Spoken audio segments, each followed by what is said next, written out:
please welcome the incredible Carrie Green. Hello, it's so good to be here. Yeah, it's so great to see you again. I feel like the first time I met you was on a boat Yeah, in it San was. Diego. Yeah, That was a good feels boat like trip. ages ago now. That was. I think it was 2019. Yeah. Was it? I No, I feel think like, maybe it was. Yeah, maybe you're right. or 2018. I'm pretty sure it was 2019. I could be wrong though. But then COVID happened. And it's like this Yeah, whole chunk of our life is just like poof. I know, it's so bizarre. It's very bizarre. It's so great to finally chat. I've been admiring you from a distance for so long with what you've built and becoming a mother and all this stuff. It's so fun watching you. It's been such a wild journey, especially like the kid part. Like that really has been interesting. Yeah. Is it one kid or do you have two? Two, Two, two. right. Because did you just have a baby? No, Marley's two now, so I've got a 4-year-old and a 2-year-old. Jeez. I feel I like it was know, like just yesterday. I know. Yeah, Four it's and two is probably the most challenging ages. Yeah, literally, like just before this, I was at parents' evening, and then I was like getting home and trying to like sort them out, and then they didn't want me to leave, and it's crazy because like so often they say like literally, Casey, my son, said to me tonight, "Mummy, I don't want you to have an office anymore. I don't want you to have that. I don't want you to work from there." He once said to me, "I don't want to go to Disneyland," and I was like, "Why?" He was like, "Because I just don't want you to have to work." And I was like, "Oh my gosh!" Like he obviously associates, and it must be because I must have said, "Mummy has to work because then we can do really nice things." And I was like, "Gosh, as like a parent, how do you navigate that?" And it's just so blooming confusing and overwhelming. Totally. Even Dan says that. It's like people work hard to give their family a lifestyle, but their family never asked for it. Yeah, And so true. we brought our kids to Disney in Florida a year ago, and we went like full on. Like my kids they were 8 and 9 at the time, 40,000 steps walking every day, Wow. and it was like day 4. We're wrapping things up, and we're like, legs hurt, we're exhausted, dehydrated, and we're like, hey boys, tell us what was the best part of your trip. They both unanimously said the hotel pool, and I was like, no. And meanwhile, I'm holding $1,000 worth of lightsabers and like Oh my sparkly god. wands, and I'm like, I'm done. I'm done with Disney. We're gonna go to a motel Yeah, up the street with a pool next time. it's always the way. Yeah. So note to self: don't go to Disney until Yeah. they can actually remember Yeah. it. Okay. Quick questions. Love to know, where are you from? England. Yeah. Yeah, I think you England. got that right. Yeah. Oh, I love it.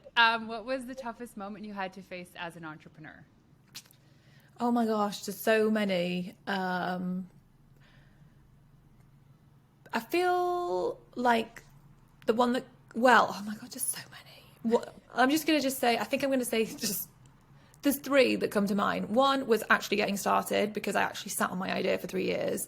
The second was running out of money nearly 2 years into building FEA because I just was so in my own way and wasn't like, had so many blocks and fears around selling anything.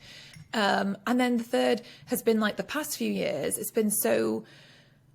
just been a really tough time with like building a team and having kids and trying to find my way with it all. I felt like after having kids, for whatever reason, whether it was that, I don't know, but I almost just felt like I lost myself and I lost my voice and I felt really unengaged and disconnected from business. And actually, that's just been so hard to navigate because I was always like really clear and focused, and then all of a sudden I was like, I don't know what I'm doing. I don't know. I had no drive. It was bizarre. I feel like I'm only just getting out the other side of that. So yeah, Yeah. those are my top 3. I feel like it's the baby thing. Like even with my kids, now they're 9 and 10. Now I feel like there's this sense of more liberty and less worry too, because they can actually tell me with real words Yeah. what's going on if they're in pain or sad. Prior to that, Yeah. it's like you have to guess. And it's a lot of like, yeah, things to process, and yeah, it's just been interesting, and I think you just lose yourself in it though a little bit because I became a different person, but then the business wasn't different, but I was, and I just didn't know how to deal with it. It has been just really confusing. So that is so interesting. I never ever thought about it that way, that you become a different person and other things in your life stayed consistent, but you changed so much. Wow. Yeah. That's And fascinating. so Okay. What is one of your favorite quotes? I feel like the quote that I live by is from a book called Man's Search for Meaning by Viktor Frankl. And he said, everything in life can be taken away from you except for your freedom to choose how you respond. And for me, I feel like it's the most empowering quote I've ever heard. And I live my life by it because I just feel like you can't control the circumstances around you, but you do get to choose how you show up and how you respond. And that is empowering. 100%. All right. So you've grown an incredible organization, and you just alluded to how long it took you to finally start it. But what inspired you to start your company? So I started my first business when I was 19. I was at university. I just finished my first year of studying law, and I completely ran out of money. I started this business as a reseller selling phone and lock codes online, which was so weird. And so I learned all about like building a business, and it became really successful. But then when I graduated, I decided to carry on building the business instead of continuing down the law route. And I felt so isolated and lonely. And I would go along to like business events, and it would just be a room full of men in suits. And there were a couple of times where it just made me feel so crap about myself. And then I've always been really into personal development, and I've always liked having conversations and helping and inspiring people. And I just really felt like there was something missing, and that there was a lot of business support and help and inspiration for men, but there wasn't really anything for women. Like all of the business development, like businessy personal development stuff was just so like male oriented. Like it just did not resonate with me. And, so I just thought I wanted to create something. And I literally wanted to find some women who I could sit with, drink some wine and talk about my business problems. And it didn't exist. So I was like, I just wanted to create it. So that's where the whole idea came from. Wow. Okay. So from there, how did you start making money from that? Well, so I came up with the idea in 2008 and came up with a name, which originally it was called iWoman Success, which was like inspiration, ideas.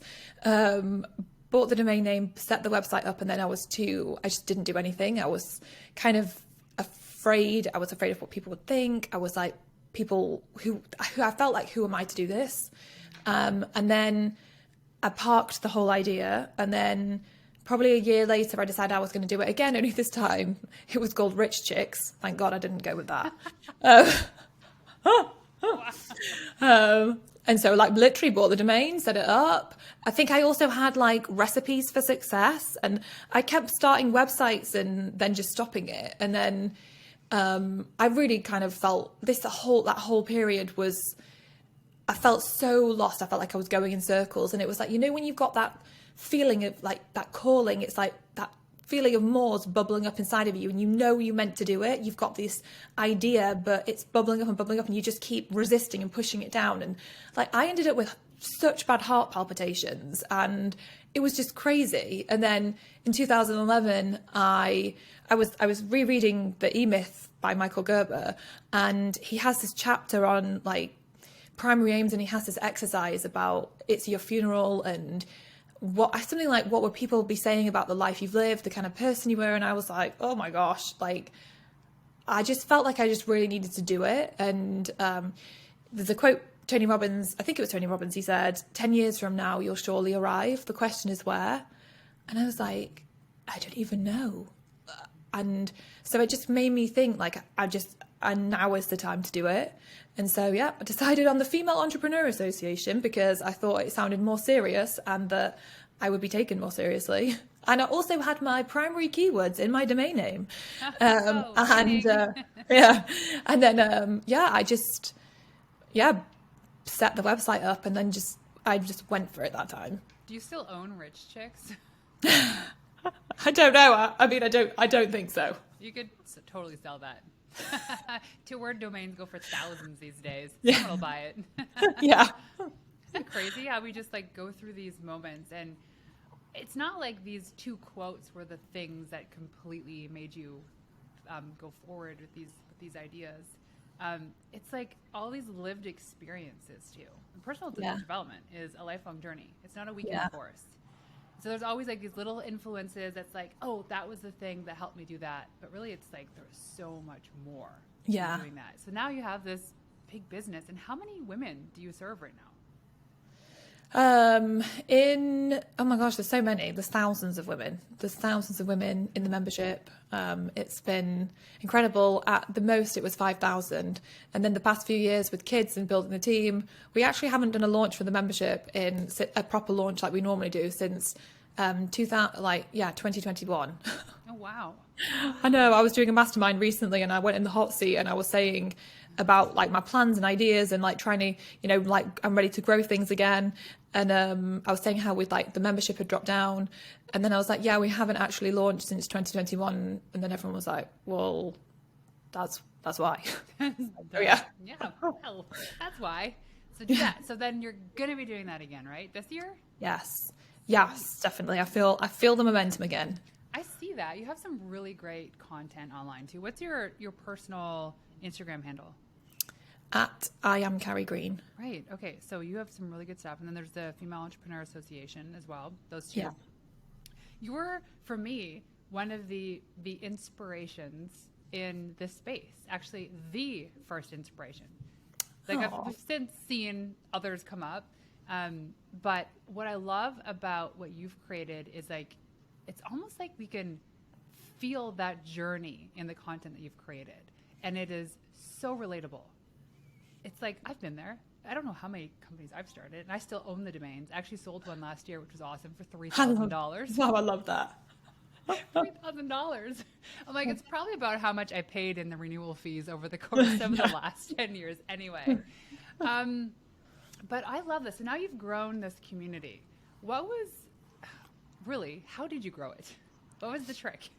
Well, I feel like kind of just what you said. I think in being really honest and open about like what I was experiencing and just sharing. I feel like, I am an open book. Like I could sit down and meet somebody in a coffee shop that I don't know and just blurt out like all my problems and just talk to that person. And I think that I've kind of done that with building the business. I've always really shared the ups and the downs, and I think it's just built connection. And a mentor of mine years ago said to me, like, who do you want to be to your audience? And I was like, who do I want to be? What do you mean? And he was like, well, I think of myself as the uncle. And I was like, okay. And then I always thought, I feel like I'm the best friend. I'm just like there, right there by their side. And yeah, the best friend. And it's really funny how many people say, like, we'll listen to the podcast or read my book, and then I'll end up meeting them and they'll be like, I feel like you're my best friend. So I think that just leading with that and just really trying to be a friend to people, to the community, to this space and the people in it, and just be real and honest and relatable. I think that's helped it to grow into what it is today. Was there anything that you were hesitant around in terms of content, stuff that you knew you needed to share that might help, and you're like... There have been so many times when I've filmed a podcast and it's been like really honest and vulnerable, and then thought afterwards like, oh, I don't know if I can share that. And then like hitting send on the email for it to go out, then I get really nervous thinking, oh my gosh, I shouldn't have done that. It was just too much. It was too much. But then those are always the episodes where I get the most feedback. And then I'm always glad I did it because I realize that it helps people so much. Like I just shared in my weekly email this past week, I talked about like this huge confidence knock that I realized that I've gone through, and I was sharing like all about it. And again, the feedback that I get, and I don't know, it's just, I just think we all want to hear it, because when we're building our businesses, or you're taking an idea and you're trying to turn it into a reality, half the time you feel like a crazy person, and there is so much imposter syndrome. You have so many doubts and worries and fears, and you feel like it's just happening to you. You feel like it's so easy to look out there and look around and think that everyone's got it figured out, and that you are an idiot and you don't know what you're doing. And I know I feel like that so often, and I find it comforting when other people have the guts to open up and actually say, you know, I've felt like this or this or this or this happened. And I'm like, oh my gosh, like I just feel like I fall a little bit, you know, more in love with that person that says that. And because it makes me feel so much better. And I think because I share that stuff as it comes up for me, it's just helped build like a really strong connection and relationship with my audience.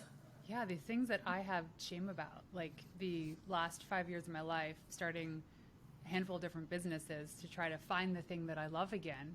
But there was so much shame in it. Like, I should have this figured out. I was already a successful agency owner. Why don't I have this figured out? And I hit it. In the moment I was like, I think somebody needs to hear that. And I started talking about it was when people started re-engaging with me. And started opening more emails and started following me more on social. And they're like, Renee, we love your content. We love how real you are. So I think it's like, especially for women in business, is we need to feel like we're all in this together. It doesn't matter if you're on like chapter 30 or chapter 1, because that woman in chapter 30 has been through all of it before. Yeah.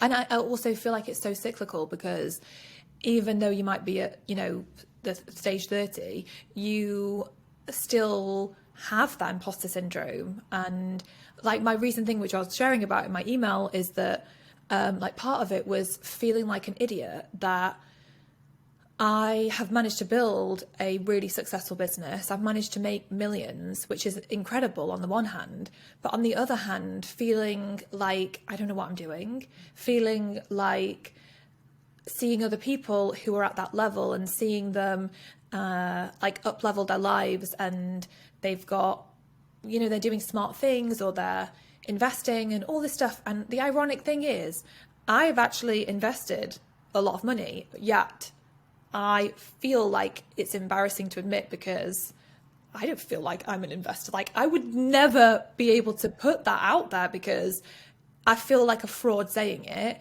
And I think there's like I don't know, I just really started questioning myself at this level and thinking, I just literally feeling like an idiot. And it's crazy what we go through at all different stages and how much we can struggle. Yeah, and our doubts as we grow just have a bigger price tag. Yeah. Yeah. But that's magical, that it's the thing that your community wants to hear and see. Like, I think about like even some of my most popular podcast episodes with guests were these people that didn't, like, no one really knew about them. They didn't have a big following, but wow, they can get real and raw. And that's what people want to hear and see. That's where they, especially in this type of business, is they want to be inspired by the fact that how could she possibly feel that way? Like, how could Carrie Green doubt herself? She knows what she's doing because look what she's created. But to know that means like, ooh, okay, is she still doubting herself? I mean, there's part of it that's like great for me to feel this way about you, because it's like, okay, that's great, because I doubt myself every day. When I ran my agency, I showed up every morning, and as a joke, I would say to the team when we're doing like our all hands meeting, I was like, good morning, guys. I don't know what I'm doing today. Haha. As a joke, and they'd all laugh. I'm like, I have no clue what I'm doing. I do not know. I don't know anything about sales processes or all this stuff, but it seems to be working. Yeah. But tomorrow it could break. Yeah. Today's work. But that's the reality though, isn't it? Because you get to that point when you have a team and then the pressure's on you. And it's been like, I think that's probably one of the biggest things over the past few years, of knowing that there's a team relying on me to have this figured out, and I do not have this figured out. And I don't know where it's all gonna go, and you know, if I make the right decision, and that kind of can trap you in like a loop. And I feel like for me, I ended up getting stuck with, you know, really questioning myself on it all. It's just, I think that's why I always feel like the biggest thing in business or following any dream is to be able to work on yourself so that you can really get out of your own way. And the other piece that I always feel like is important with this conversation is that you can be a complete mess. You can really not have it figured out. You can feel the most amount of imposter syndrome and you can still be wildly successful. And I think it's so important to recognize that you really don't have to have it together in order to get to where you want to go. No one does. Like, I think probably you and I don't know, I mean, I can't speak for you. I can only speak for myself, but I know for sure that most of the time I feel like I haven't got it figured out. And but I just keep taking tiny little steps. And now having created success and looking back, I see that success is really just a case of just taking those tiny little steps and keeping on going, even though you don't really know what you're doing. Totally. But here's what I think about all this is, imagine we did have this feeling of 100% confidence. The problem with that is I think we'd become so lazy.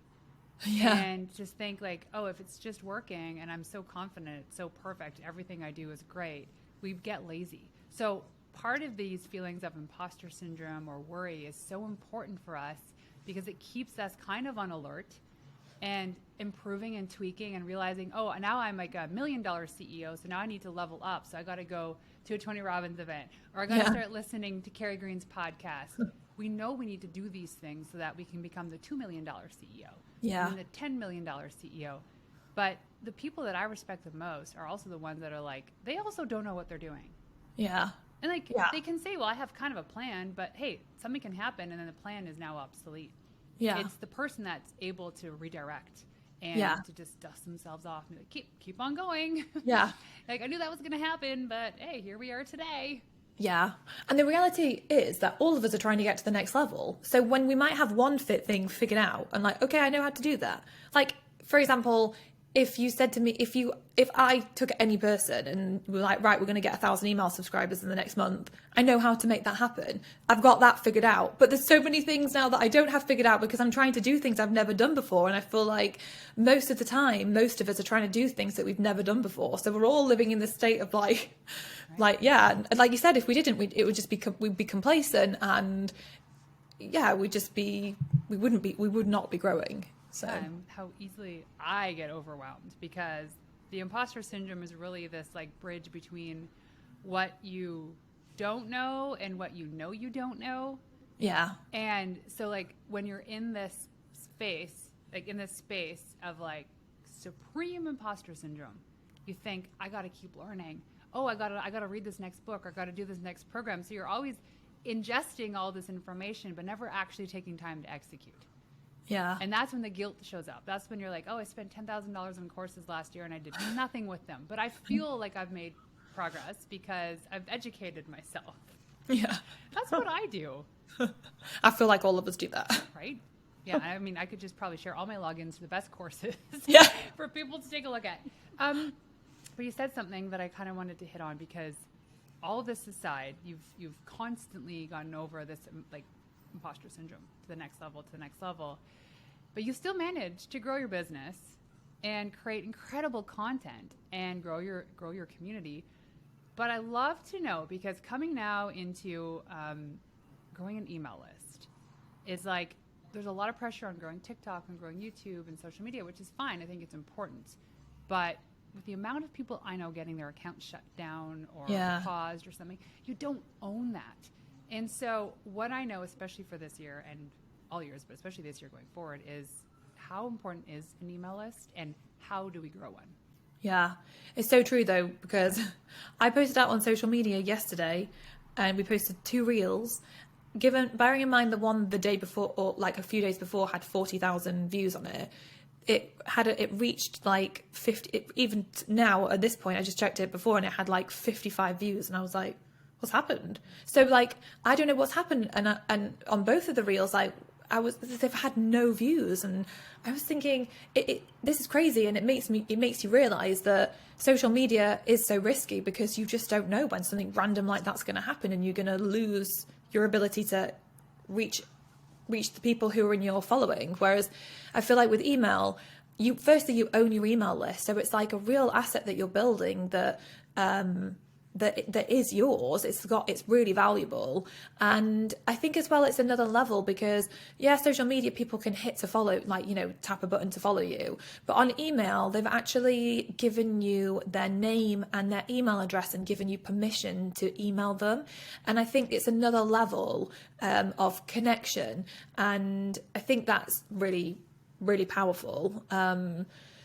I feel like even though so many people say, email marketing is dead, I really don't agree. And for me, the success of my business has come so much through having my email list. Whenever we launch stuff, it's the email list that generates the most amount of sales, hands down. So it's been massive for me. Yeah, it's true. It's like, it's the engagement before the marriage. Yeah. So like social media is like the dating, because you can easily just unfollow somebody and then all of a sudden now they're no longer in your life. But with emails, you have to go in and unsubscribe. There's a little bit more to do there. And then there's the marriage, which is becoming the customer. So it's so much easier said than done. People say, if you want to grow your business, just grow your email list. Then it's like, perfect strategy, grow email list. Then it's like, but how do I do that? Yeah. What is the thing I need to do to consistently be growing my email list? To get 1,000 emails added to a list for some people over the course of a quarter, a year is a lot. But it seems like you've simplified this process. Well, so originally when I started first building my email list, I didn't have like a freebie or a lead magnet or anything. It felt way too overwhelming to create. So initially I actually just had some opt-in boxes on my website, and it was just really saying about joining, I think it was like join the movement or something, but I was basically saying sign up to my newsletter, but made it sound a little bit better than that. And then I just started emailing people like once a week in the email, there was like a tip, a quote, a woman of the week, a bit of a story. And so I did that for a really long time. And then in 2013, I decided to create my first freebie, and it was called the Mission for March Challenge. And it was just this little workbook, and I was trying to reach a huge goal that March. And I thought, if I want to reach a big goal, maybe the community will want to reach a big goal with me. So I just created this little workbook, and it had a few questions in that they could ask themselves to help them create their own, set their own big goal and break it down and then go for it. And 6,000 people signed up for it. And I was like, oh my gosh, why did I not do this sooner? And so then I realized, okay, putting something out there that's of value is going to get people on the email list quicker. And over the years, I would say the two things that have generated the most amount of email subscribers have been, one, my quiz, two, little freebie PDFs, workbooks, and I often create little freebie challenges. I have this one called Miracle Month, and I created it because I just felt like I'd really lost my motivation. So I thought I need to do something to get me back into it. So I created this thing called Miracle Month, and it was just this little workbook, which was so simple, and I just put it out there. And I mean, we've had tens of thousands of people have downloaded that one. And then the other thing is doing live sessions, so workshops, webinars, that kind of thing. That's helped really grow the email list. And I think from my perspective, make it quick and easy for yourself. So creating a quiz can be quite overwhelming to create. There's a lot of, you've got to think of what buckets are people going to land in. You have to think about the questions you're going to ask to help you to figure out what segment they're going to land in. So I feel like that's kind of quite advanced.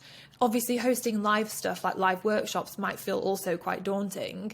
So I think if you're just getting started, just create something like a little freebie challenge. Think of how,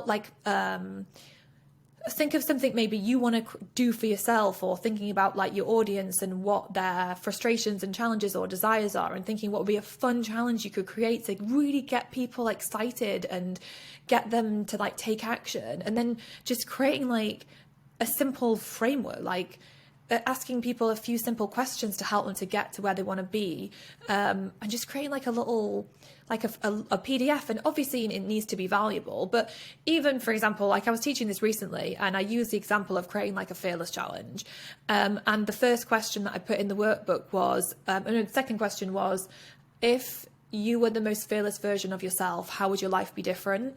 And it's such a simple question, but actually as part of a freebie, it's so impactful when a person has, you know, downloaded that and then has given themselves the space to sit down with a pen and write the answer to that question. That question could literally change, it might not, but it could change their life. Like, it could really help them to tune into themselves, you know, in such a powerful way. So it's not about overwhelming people with like, I have this 365 page ebook. Like, no one is going to go and download that and read it.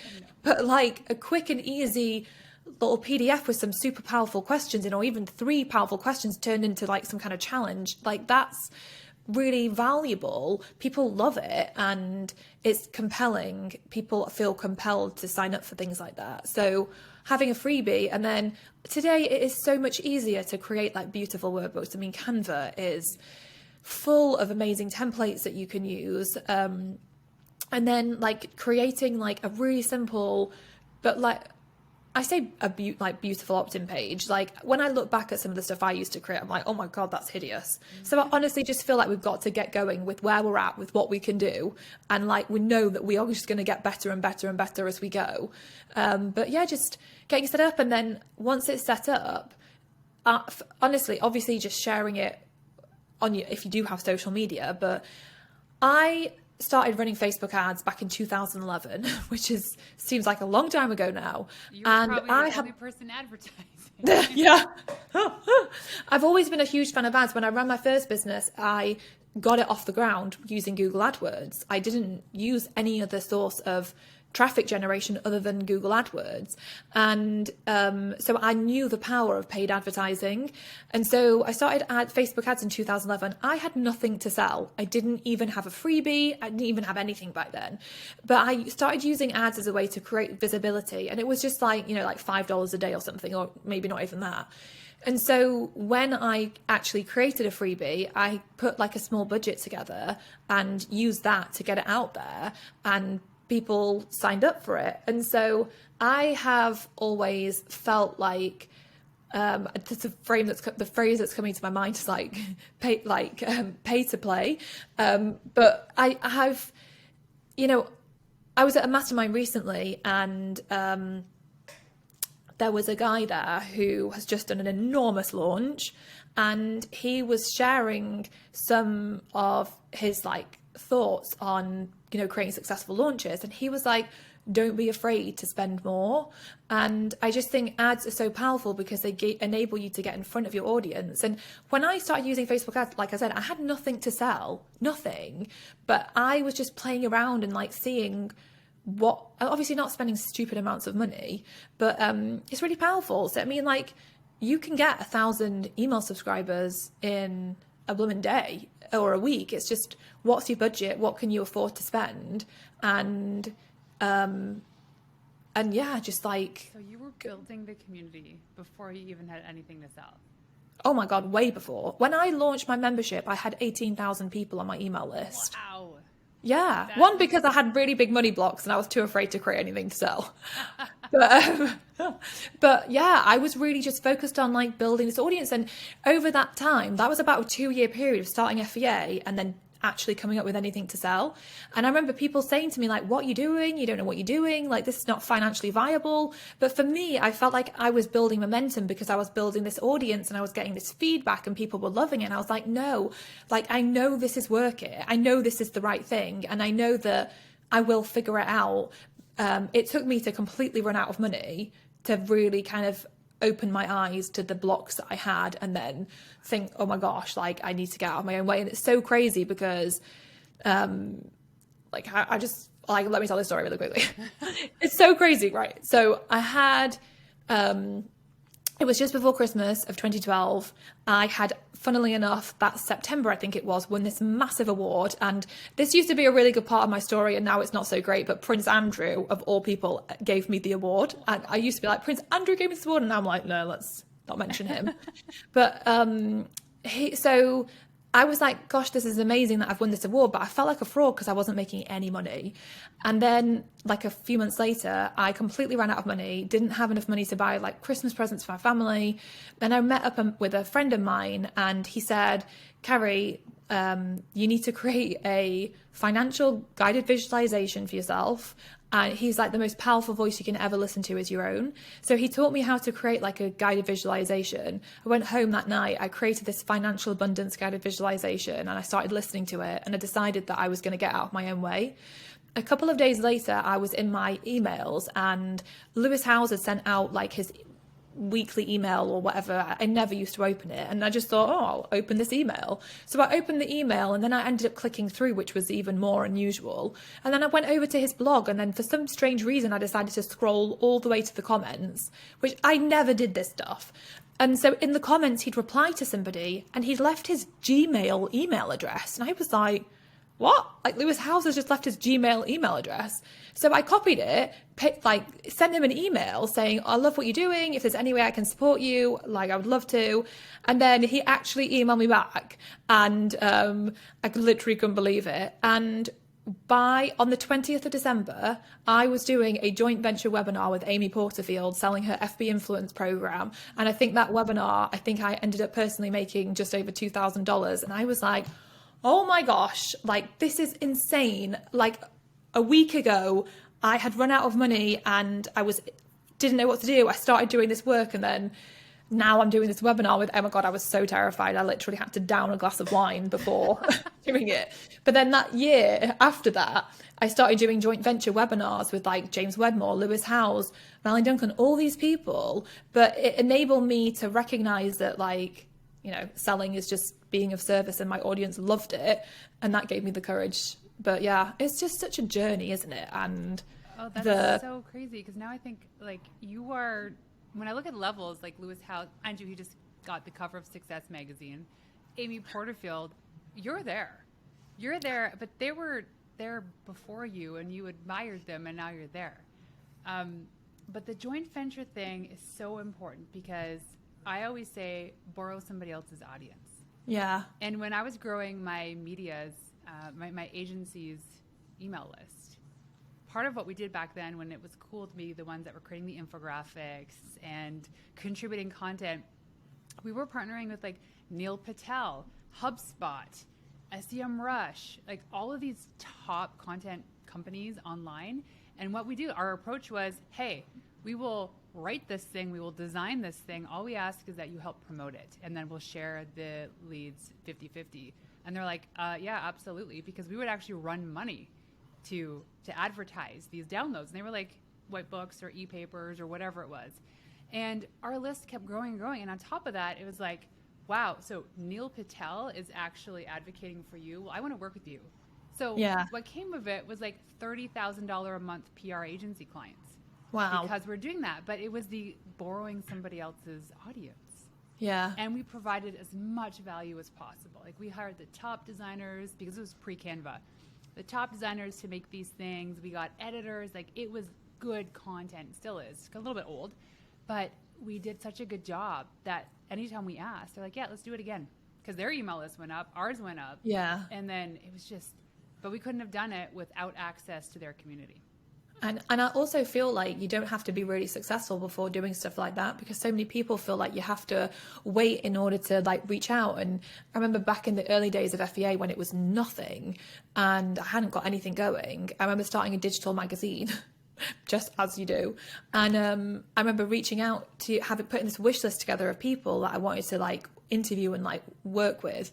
Like Kim Kiyosaki, the author of Rich Woman, was on the list, and she was the first person I reached out to, and I read her book and had loved it. And I remember emailing her from her website, and then her getting back to me saying, yeah, I'd love to. And I was like, my God, that was easy. And it was just like, I was so blown away by like how like easy it was sometimes to connect with people and to collaborate with people. And yeah, just to think they're gonna say no. Like, even like, I know you're busy, and I was like, I want to have Carrie on my show. And we met, and we have a connection through Dan, because you guys have worked together. But outside of that, I was like, I was a little bit nervous to reach out. I don't like, I know you wouldn't say no, but I just felt like, oh, it'll just eventually happen.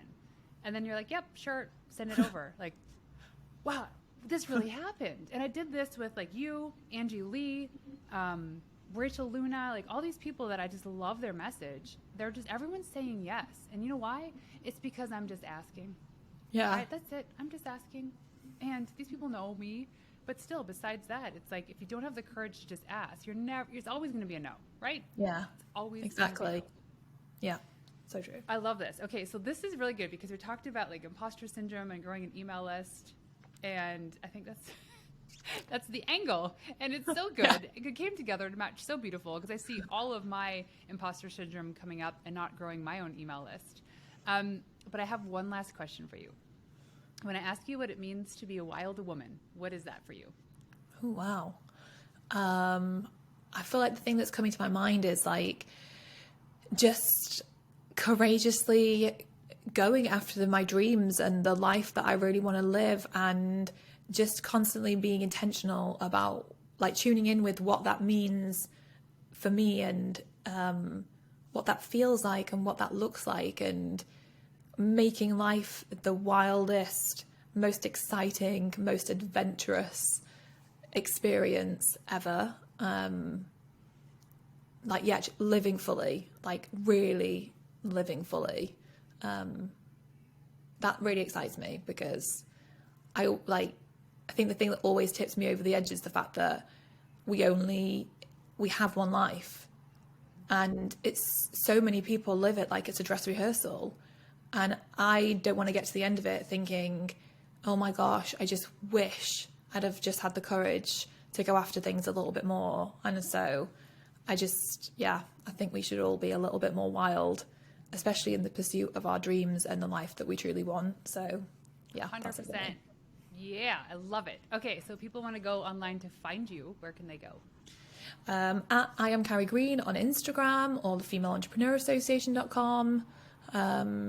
Yeah, probably those places. Perfect. And I'll put those in the show notes. Well, Amazing. Carrie, thank you so much for joining us today. Thank you. It's been so fun. I loved it.